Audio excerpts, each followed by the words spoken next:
The idea really is to be as authentic and true as possible and keep everything above board.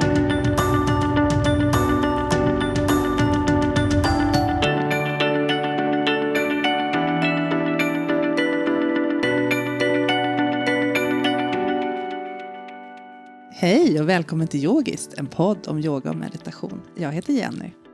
Och jag heter Cecilia. Hej. Hey. So, Kino MacGregor, our first international guest. Welcome to our show. Thank you. It's my pleasure to be here. Kino MacGregor, international Ashtanga queen, author, founder of OmStars, based in Miami. Yeah. So we are very happy to be able to talk to you. And we're also here taking your retreat, your workshop. Yeah. Thanks for joining the class. And thanks for having me. It was a fantastic Friday night, and we moved into a fantastic Saturday morning. Yes. Yesterday, during the class, we were talking and practicing around a concept of vairagya. Mm-hmm. And that is basically non-attachment, right? Yeah. So I wanted to ask you about that, just in general. When you have a practice revolving around vairagya, what do you think about that? What's the idea behind it? Vairagya is traditionally presented as non-attachment, but it's a particular type of non-attachment. Usually it refers to non-attachment to the fruits of your labor. So that if you come into the practice and you're working on a particular posture, the notion of vairagya means that you acknowledge that you have no control over whether or not you'll ever attain that posture. But rather than being pessimistic or apathetic and sort of saying, okay, well, then I'll just quit and I'll just lie here, vairagya implies that it's an active release of the notion that you have any control over when the posture or your goal will come to fruition. And at the same time, a humble recognition that you still have to try. You still have to put all your heart and all your soul into what it is that you're doing. And this works in balance between, as defined in the traditional yoga sutras, abhyasa, which is practice, vairagya, non-attachment to the results of practice, creating the state, tanirodha, of stillness. So that this is really the whole essence of the yoga journey, that we come to know ourselves in that still point, which happens when effort and surrender, or abhyasa and vairagya, are balanced. And that this is something that every yoga practitioner, I think, needs to come to eventually. That as you move into effort, it can be so tempting to feel like, okay, I've been practicing this for 10 years. You know, I should be putting my legs behind my head, or I should be doing handstand by now. But the teaching of vairagya says that the pose was never the result, was never the goal. That was not what you should be focusing on. The real heart and essence of the practice is a deep inner awareness of spiritual truth. So the practice of vairagya gives you freedom. And in the space of freedom, there's the possibility of intimacy, connection, feeling, where you can just feel your body, and then ultimately love, because love is acceptance. And only when we release our attachment to the body fitting into a particular size and shape or yoga pose, and at the same time, we don't give up on the body, but we continue to nurture it and care for it, then we can actually experience love in action within the context of our body and our yoga practice. I think that's so interesting, because you can still focus on something, but if you're attached to it, you're owned by it. And that moves us away from any natural practice, was a word that or expression that you used yesterday, which I really like, which is more in line with body, with soul. And the word that comes up in me is actually trust. Yes. And that you can have all this. You can focus and you can learn to trust your body and let go of the result. That feels natural. Yeah. Well, if we think about that, the notion of naturalness, or the notion of the natural order, if we start off from the principle, the universe is a benevolent place, that the natural order is valid, worthy, and you trust it, even when there is calamity and disaster, even when there are things like drought or earthquakes or hurricanes, if you come up from the perspective of the world is a benevolent place, the natural order is divinely created and just, and then you filter your own body into that. So you connect it in. Oh, my body is part of the divine order. My body is divinely created. So the intelligence of the body is included in that. Then I think it's possible to operate in your practice from the perspective of, let me explore what wants to happen as I breathe in. Let me explore what wants to happen as I facilitate external hip rotation. And then you can kind of go on that inquisitive, curious journey of exploring what wants to happen moment to moment. When you say that, what wants to happen as opposed to what I want to happen, there's the whole concept of perfection, perfectionism. And how was your relation to perfectionism? Well, I think that I am a perfectionist on some level, and I have been. And I would say that I rather than trying to be perfect, I think perfectionism has at its core the idea that we can artificially create our individual notion of perfect. So it's this notion that if I just do everything correctly, if I'm just a good girl and I follow all the rules and I check off all those boxes, whether those boxes are asana boxes or whether those boxes are boxes of good personhood. I went to all the right schools. I give to all the right charities. I do all the right volunteer work. And you can kind of congratulate yourself. Then you feel like, well, now my world is safe. No, it's not like that. The world is what it is. Life is what it is. And you fit into the magnificence of the divine order in a very unique way. And that is perfect. But the idea that you individually can check off all the boxes and protect yourself from some mythic harm out there, this operates from the perspective of fear and the rejection of the notion that everything is perfect. And in my opinion, there's also a seed of hubris, a seed of pride, the very idea that you could control so many factors outside of yourself to kind of create a bubble, whatever that bubble is, of security, of safety, is something that can only come, I think, from a little bit of a limited paradigm. Yeah. What I think about also when we talk about perfection, and we're gonna go back to the beginning when you started out as a yoga student way back, but I also think that the world we live in today, the concept of being non-attached, is almost like the world is working against that.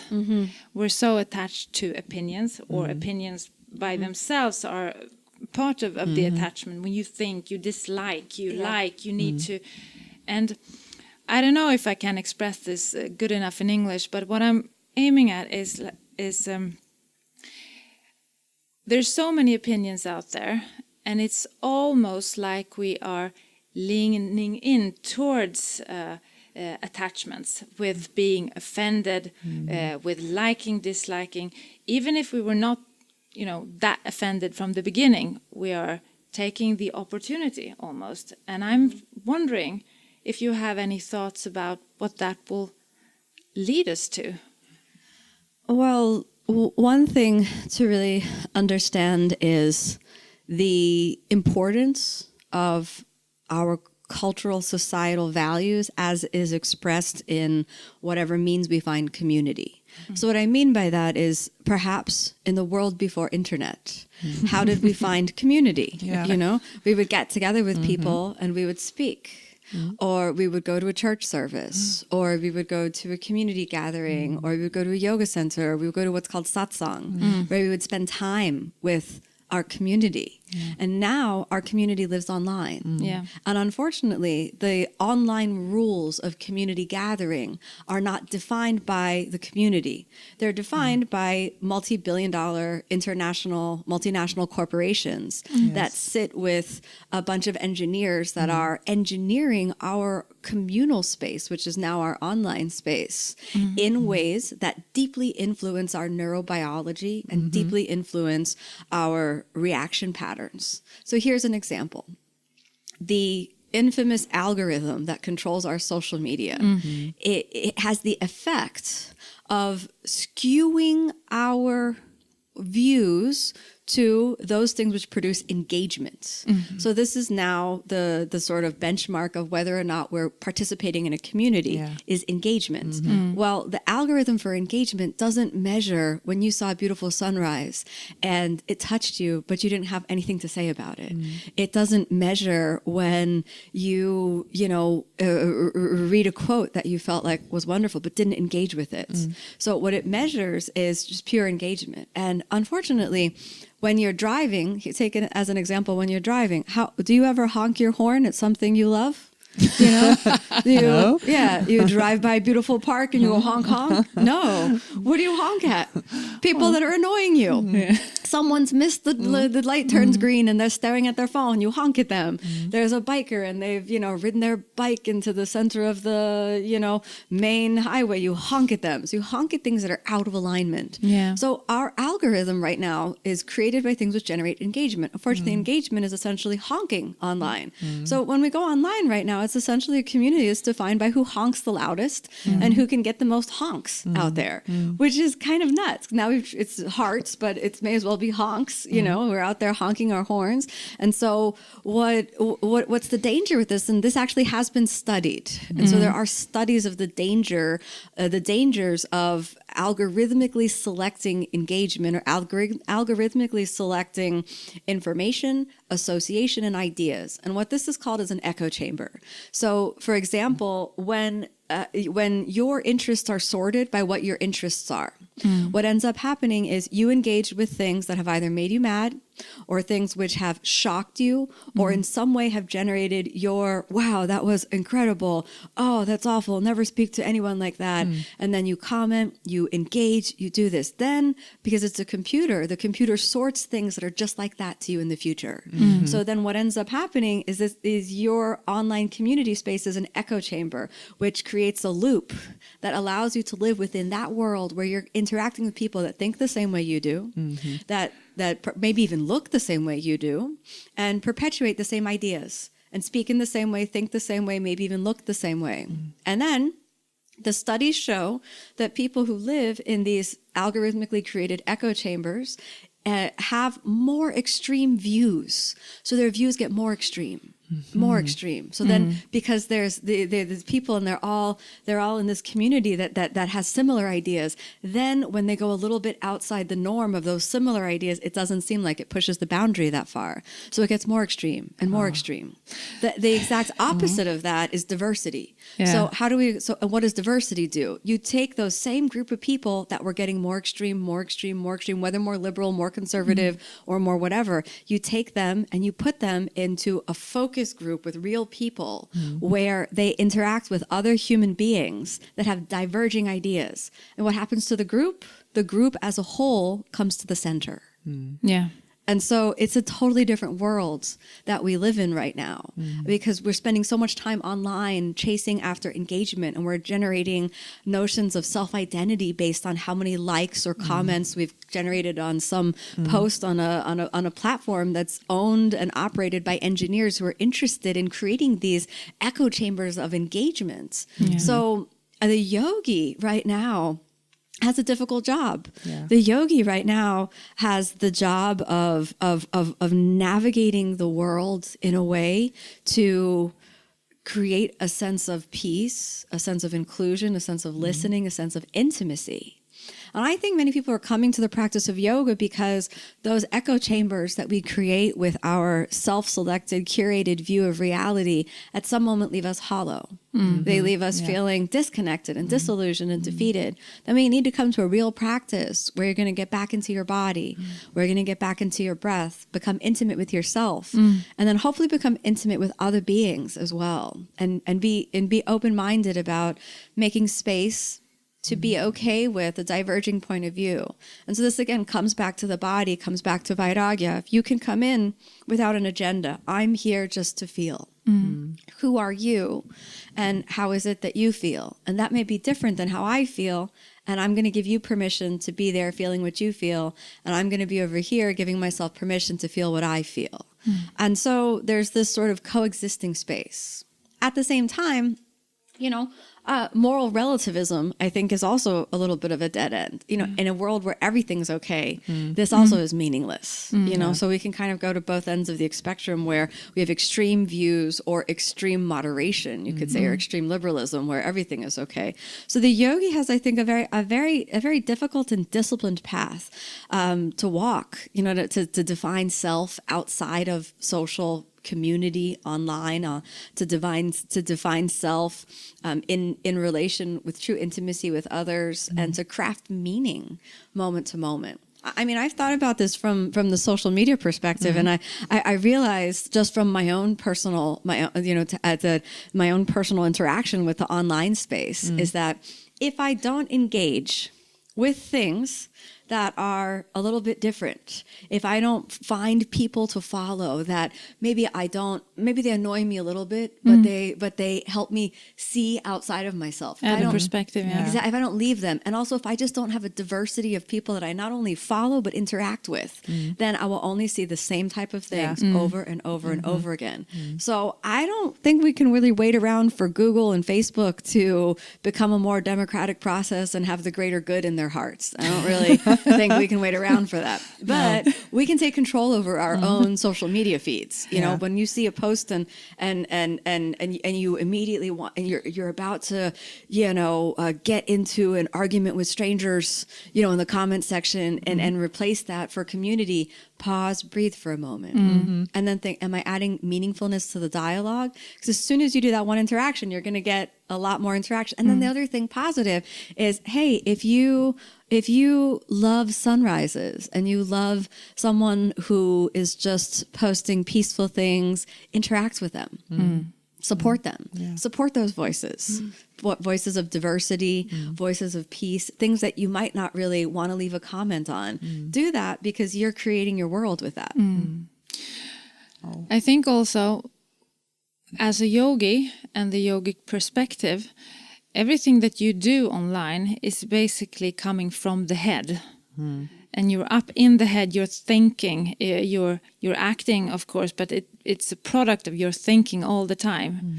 And being in yoga, practicing yoga, has a lot to do with beingness, as opposed when you move into the body, when you move into the heart. So I think that has to do a lot with the trend today that we're so much in our head, and the drive for coming back home, coming back to the body is quite strong as an opposing power to this. Do you experience that as well? Yeah, I notice even in myself, for example, that there are times when I'll post something online and I'll share something and it was something really meaningful for me, but nobody seemed to interact with it, and I'll feel like, oh well, I guess that didn't connect, or it really wasn't worthwhile, which is again not necessarily true. But there's this notion of almost a temptation to say, okay, well, what can I do to get people's attention? And then instead of feeling your truth, your authenticity, you begin to be so outwardly focused, which is then another popularity contest. What can I do to get people's attention? And then it's sort of, what can I do to fit in high school? And we're back to the same popularity contest that we've been engaging in since we were little kids in school and society, trying to fit in, trying to fit into someone else's mold, trying to get people's attention, approval. So how do you move away from that? Well, I think the first thing is always to really feel it in your own body. what's the purpose? Why am I putting this out there? Sometimes when I post something online, it's half a sort of public journal. I'm sharing my personal experience in the hopes that it can connect with someone. But sometimes I have the voice of teacher. And if I have the voice of teacher, I feel like I used to measure my success as a teacher with how many people I reached. There's, thousands of people that interacted with this, and there are, thousands of people that have, how many thousands of people have interacted with this today. Oh, look how many views or something like that.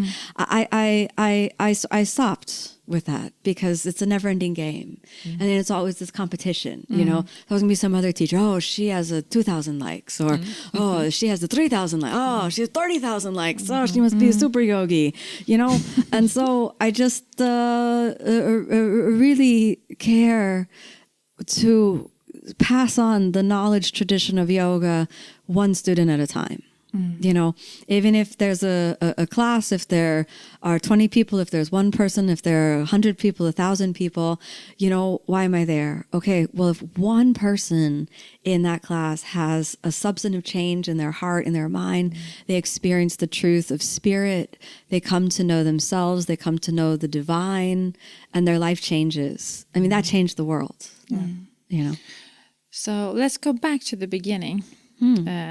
Not when you were born, but back to the beginning. In the beginning, there was the word.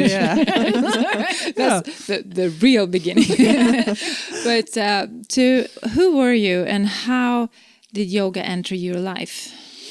Well, when I first came across a yoga class, I was 19 years old and I was in a gym. And I was in the gym for the reason most people go to the gym, to try to be fit and fit their bodies into some publicly acceptable shape or size, And I remember that I was on the exercise bicycle in the gym.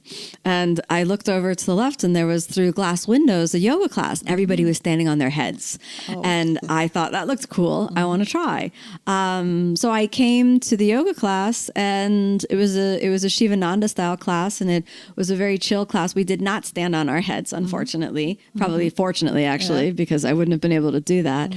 And after that, yoga left an impression on me, and I feel like for about the first 3 years, from the time I was 19 until I was 22, I was sort of a yoga tourist. I got a bunch of books about yoga. I did some of the poses because I thought they looked cool, and I didn't really know what I was doing. But when I went through a period of darkness, I can look back now and I can see it was a period of depression. And I was seeking to escape from my depression with partying, with drugs, with escapism in so many different shapes and forms. And at some moment, all of the things that you escape or that you use to escape yourself stop working. And so I remember sitting there, or actually standing there on a dance floor, where I'd sought to party my problems away, and I was miserable. I was mad. I was miserable. And I was thinking, I'm on a dance floor trying to have fun and enjoy myself, and I'm mad. I'm in this big knot. I need to figure out how to live a more peaceful life. And I remember thinking that. It took me a few months, but then I walked into an Ashtanga yoga class, and I started practicing 2 days a week. And then very quickly, I joined a traditional Mysore style class. And then within the first year that I was practicing Mysore style Ashtanga yoga, I went to India, and that decision changed my life. For almost the last 20 years, I've gone to India almost every year, and for a period of 1 month up to 6 months each time. And it's my relationship with my teachers that has really steered the course of my life, and it's what's really defined my devotion and discipline to the practice of yoga. So many people don't have a teacher. They learn yoga from someone that's not from a lineage-based tradition that finds its roots in India.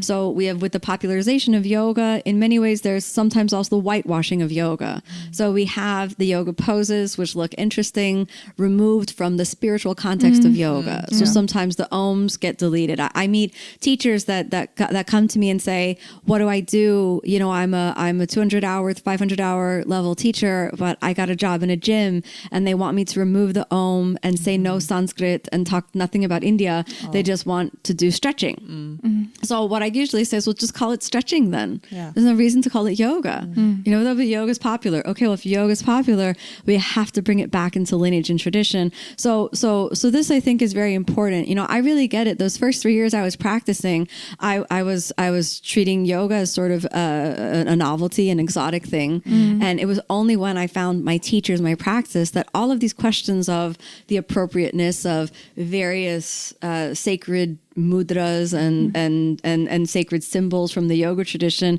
you know, they're that I learned how to relate to them, and when it's appropriate to use them, it's appropriate not to use them. A good example is yoga mudra. You know, so yoga mudra, if anyone's unfamiliar with it, is when your index finger and your thumb are held together, and the ring finger, the middle finger, the little one are closed. And what this symbol represents, it's a mudra, and it represents the unification of the individual soul with the divine soul. And when this happens, mastery over the 3 gunas is expressed. So this is why the 3 fingers should be together. The fingers are open, the gunas are going nuts, right? Yeah. So, and this is also why it should be the fingertips. Some people will do this, where they hold onto the nail. This is close, but you didn't experience it. So the symbol is very precise. Now, many students of yoga like the mudra. There's sort of a fascination with it. It looks cool. We want to do it randomly, you know, and so it's just around. My teachers in India would see students holding yoga mudra in poses that yoga mudra was not advised. So at some moment they made an announcement, told everyone, do not hold yoga mudra in all the poses. There are few positions where yoga mudra is part of the asana. And in those poses, and when it's appropriate, hold yoga mudra. Or quite simply what they said is, yoga mudra holding, all poses, crazy making. Yeah. Right? So has your practice always come easy for you? Well, everything in the yoga practice was actually really difficult, you know?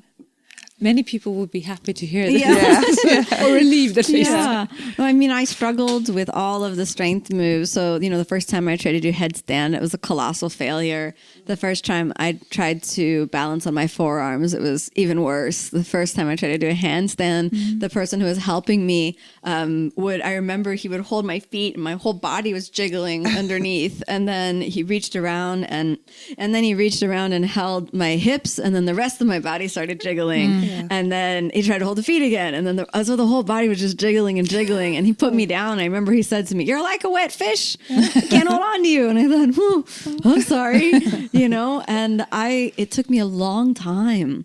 I remember pushing into the ground with my full life force and having nothing happen. The first time I tried to do a forward bend, I couldn't touch my toes. The first time I tried to do a back bend, I remember that I hit my head on the ground and I felt so sorry for myself, you know, and I almost didn't try again. And then it was like that. There were very few things that came naturally for me in the practice. I really had to work quite hard at almost every pose and every asana.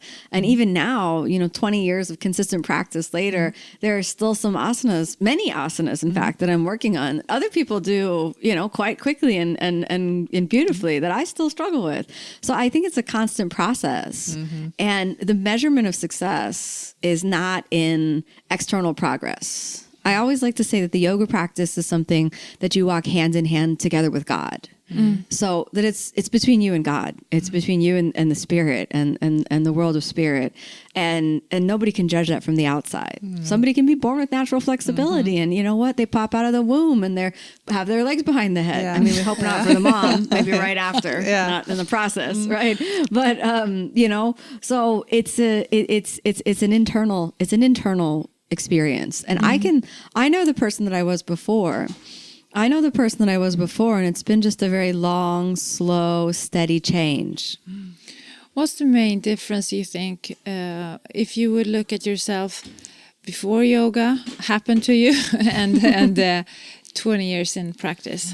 Well, I would say that the biggest change, first of all, is the shift in trust and in faith. I not only have trust and faith in myself, but through the practice, I've developed a trust and faith really in God. I wasn't raised with any religion. I wasn't raised with any particular notion of faith. So for me, my whole notion of God and faith really has come from openness facilitated through the practice. So the practice is what has allowed me to drop underneath my thoughts, underneath the world of materiality, and into some quite transcendental experiences of the spirit, of eternality, of oneness, of a space beyond all of the casual ups and downs of life. And I think once you have that kind of epiphany moment, the Satori experience, even just for a few moments, this has the ability to transform every aspect of your life. So we're spiritual practitioners, and asana is a vehicle for that inner experience. And so it's the struggles that really affect the most change in that way. And in myself, there are all these small measurements which I see reflected back to me in my life. I'm not a naturally patient person, but people often tell me how patient I am now, which is evidence of the practice working. People tell me how generous I am. I'm an only child. I wasn't really raised with generosity in that way. I'm raised with that's mine, and no I'm one's a lone touch child it. too. Do you understand? Yes, I understand. Yeah. It's mine. Yeah, no, and of course. Exactly. Yeah. They're my covers. It's my towel. Yeah.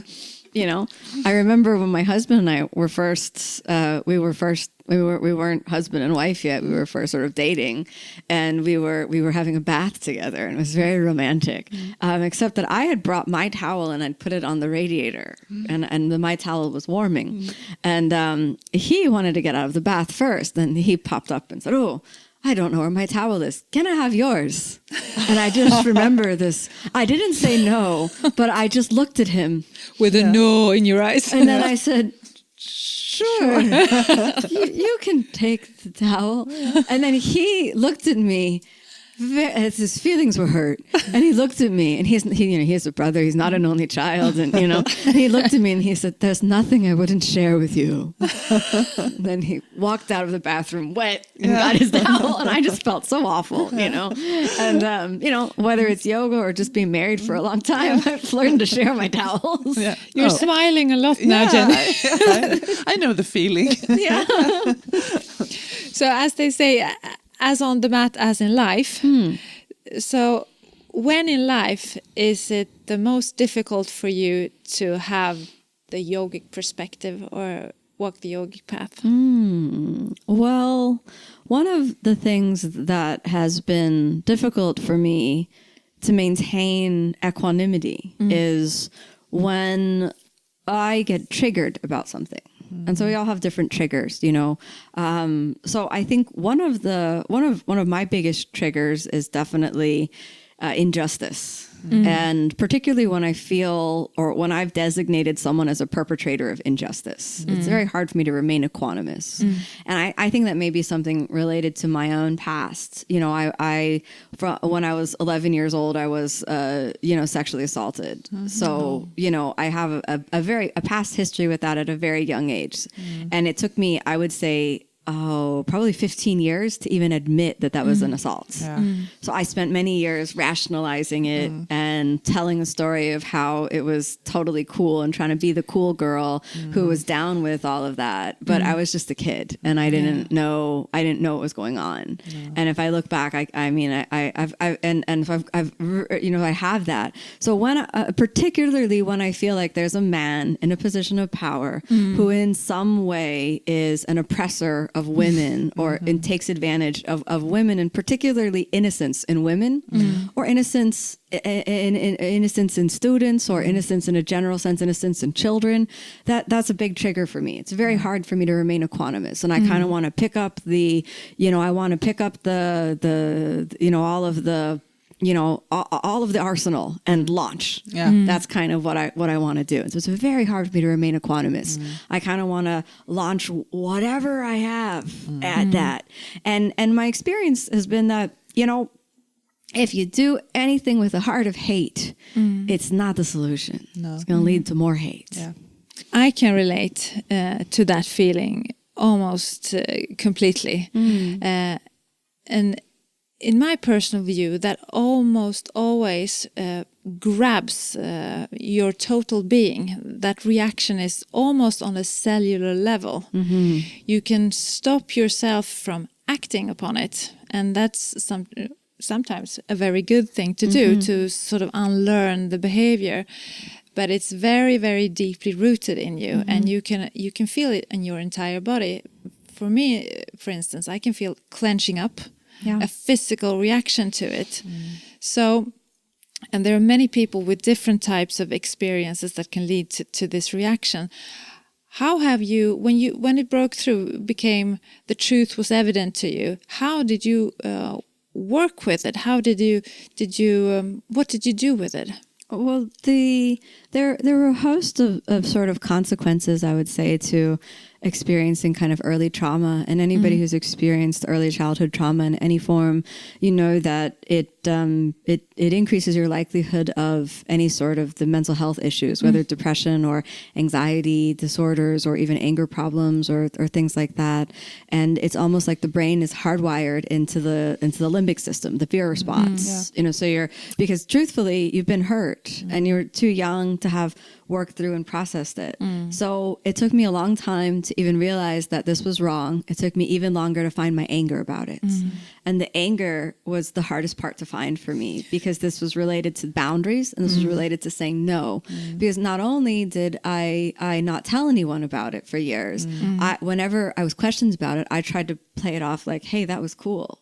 So not only did I not have a no, but I had a false yes. And this yes was about trying to fit into the mold of the society being accepted as, again, like the popular cool girl. And there are a whole host of reasons why I think I was uniquely or why I was predisposed for that. I'm part Japanese, and I'm what you could call a white passing multiracial person. And I grew up in South Florida, where there were very few other Asian people, and it definitely impacted my self-identity. I don't think that anybody who grows up as part of the dominant culture can understand what being part of a non-dominant culture does to your mind, but to not look like anyone else, and to be singled out for looking different or being from a different culture, what you go through to try to assimilate in ways that are subconscious that you don't even know. So when there's something that violates your boundary and you're part of a non-dominant culture, you don't feel like you have permission to say no. Because what you have permission to do is just to say yes and assimilate. That's kind of what's asked. Then you're lifted up and you're held up as a model. So when you're part of a non-dominant culture and your boundaries get violated, it requires so much extra strength to step up and say no. So this was part of the reason why I lost my ability to say no. But then also because I was just so young, so I didn't have the ability to say no. So there's this combination. So what I had to go through on a personal level was getting in touch with my anger about it and processing the anger around it. And, there is, to a large degree, I think, a fear in the spiritual community of anger. I at sometimes would react to men in positions of power that I had designated as a perpetrator of violence against either women or something that was precious. And then some people would say, oh, Kino, you're so angry. You have so much anger in your subconscious mind. It's such unexpressed anger. And I was like, unexpressed? Let me see if I can express that for you. Let me see if we can get it. I was like, out of the subconscious into the conscious. And you know what? Anger is a really valid response. Anger is our ability to say no. Anger is no, this is not okay. And if we devolve into moral relativism, everything is okay. If everything is okay, then rape is okay. If everything is okay, then domestic abuse is okay. Then terrorism is okay. The murder is okay. You know what? Sure, in a grand cosmic divine sense, everything is okay. But no, I don't believe that. I believe that there is absolute right and absolute wrong in that way, that moral relativism is a trap in and of itself. That there is goodness. There is a basic sense of goodness. And this is why there's something in our blood that boils when that gets violated, when boundaries get crossed. We have a true no. And that no is important. So I had to do my own process work around it. I'm not perfect. I still have, acted out and acted in anger and hate and when I've gotten triggered. I've definitely done that. And every time I do, I pay my own price for that. My work around healing my own past and reclaiming my boundary and my no is that I've done the work both of DBT, which is called dialectical behavioral therapy, to identify my own triggers and find real tools to apply that, to apply antidotes to those triggers in my life. And the second thing I did in relation to personal therapy work was this therapy called somatic experiencing. So, and this, it's a sort of body and feeling based therapy where you involve some visualization and some root into the body. And so one of the things that we did in the somatic experiencing was constantly staying in the body while visualizing going back to that moment of the assault, and then revisualizing it in the nervous system, so that I could say no with my adult voice at the point when I could have still said no, and I could have gotten out of that situation, or it could have been averted. Something else could have happened. So I could interact with the memory and then change the sort of vibration that it had on my nervous system, and that was really helpful. But I think that also, maybe I'm generalizing a little bit now, but if you have your boundaries violated when you were young, later on in life, anger is a natural response to that, because you need to set your boundaries at some point. Otherwise, you sort of lose yourself into it, and boundaries are important. Absolutely. There's this idea of trust the wisdom of your rage. If you're mad about something, it's not like, oh, you should be a more spiritual person and just get over it. No, go into it. Feel it. Why are you mad? What happened? Did someone violate a boundary? And if so, of course, you have a right to be mad and upset in that way. And so I think about it, if we can take it out of sort of hot button issues and put it in something really simple. If you're sitting on an airplane and somebody has their headphones on and they're bopping out to their music, and they sit next to you and they've got their noise canceling headphones on, and then they happen to be bopping out to their music so intensively, meaning you no harm, but they're in their own world doing their thing, and they keep stepping on your foot, and they keep stepping on it harder and harder and harder. And then you tap them, and then they say, "Oh, sorry," and then they keep doing it, and then you tap them, and they say, "Sorry," and then at some moment, it's okay to be mad. At some moment, it's like, "Hey, please, you don't think you're a bad person. I don't want you to be executed. I don't want you to be tortured. Just please stop stepping on my foot." And then if that doesn't happen, that there's a clear boundary that's been violated. To think that we should just be at peace with it, to think that we should just be, tolerant of it, and to think that we need to love this man who's stepping on our foot. Set our boundaries with as much kindness as possible, but the boundary is there and the anger is valid. Anger says no. I think sometimes the challenge, or at least it was for me when I was much, much younger, that when your boundaries have been compromised, it's you, and they're compromised again, you tap into that old place because you haven't felt the pain fully, and your first response to say no to or set a boundary will be aggressive. Yeah, absolutely. It will not be sort of objectively just saying you're crossing a boundary. No.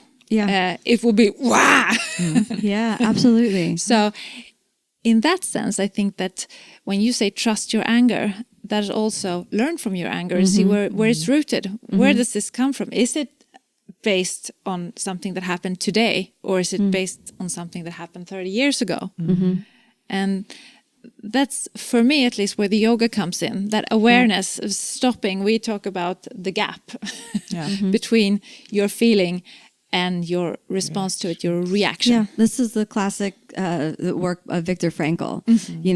Man's search for meaning. In that the space for meaning is the pause in between stimulus and response. Exactly. So you have the stimulus of the world, and then your response, and then as long as there's a pause, that's your opportunity for action, for process, and this sort of thing. However, even if you're not able to find the gap, as soon as you're responding, recognize.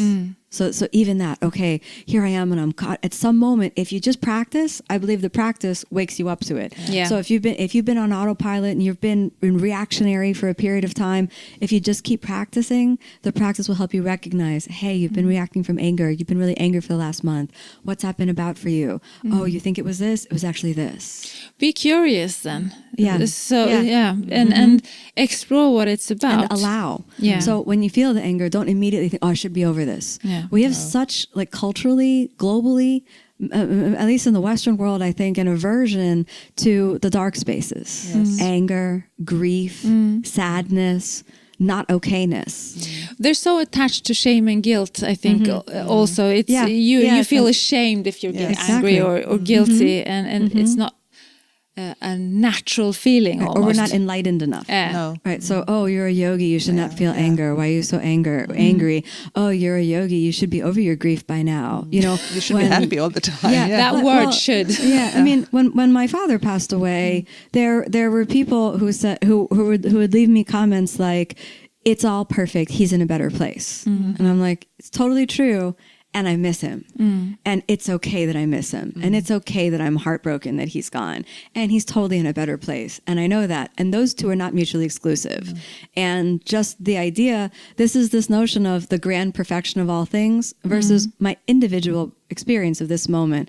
They're not mutually exclusive. So you can be shattered with grief on the floor, crying your heart out, and still recognize the perfection of all things. And you can be angry and filled with rage, and at the same time recognize the perfection of all things. I think that sometimes it is exactly there where a misconception often happens within ourselves as well. We can fully embrace and accept what is happening to us.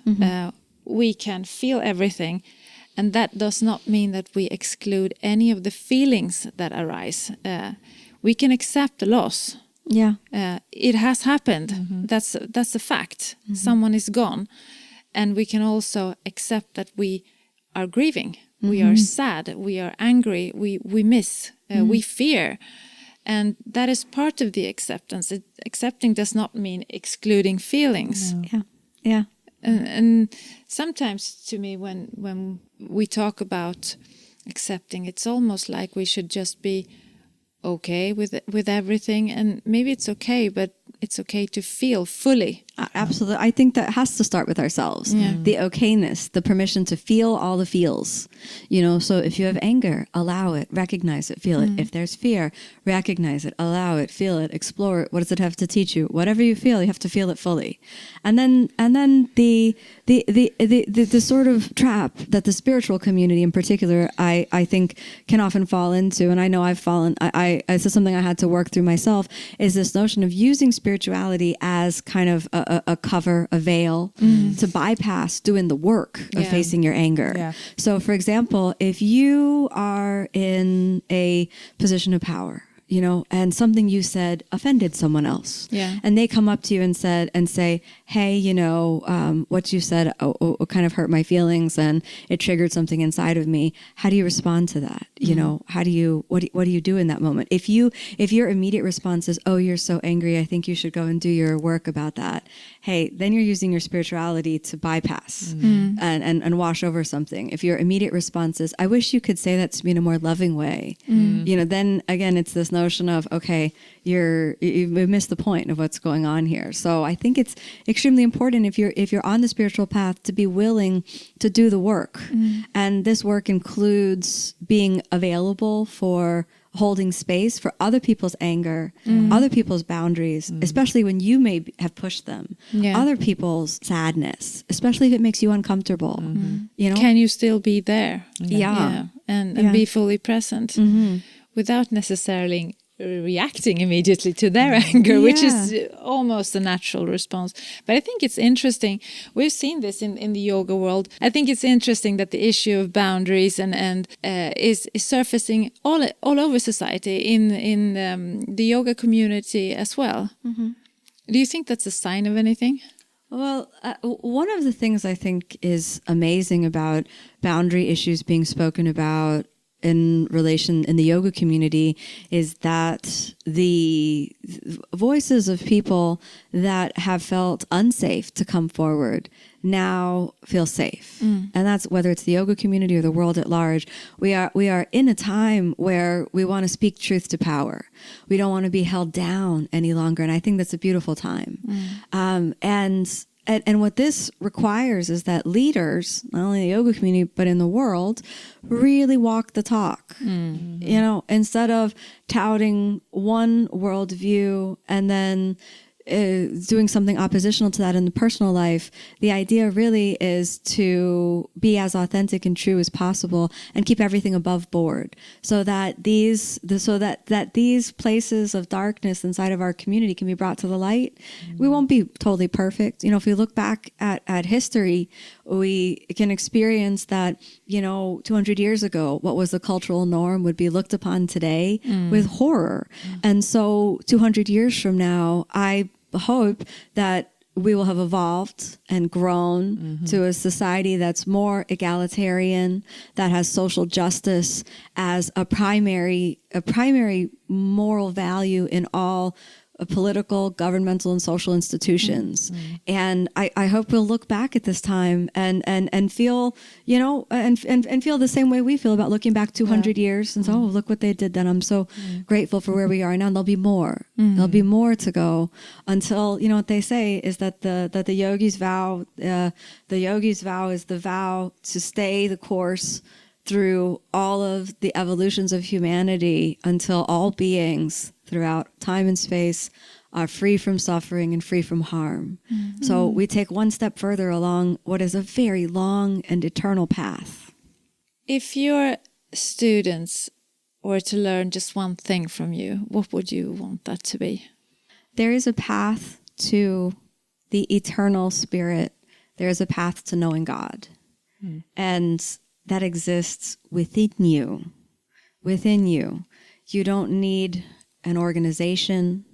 You don't need a particular affiliation. You don't need to earn your way into that truth and that path. It's there within you.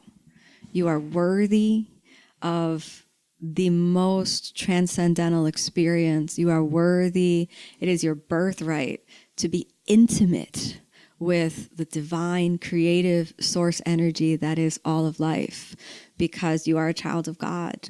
You are love, not that you are loved. Yes, you are, but you are love at your being, at your core, and that is who you are.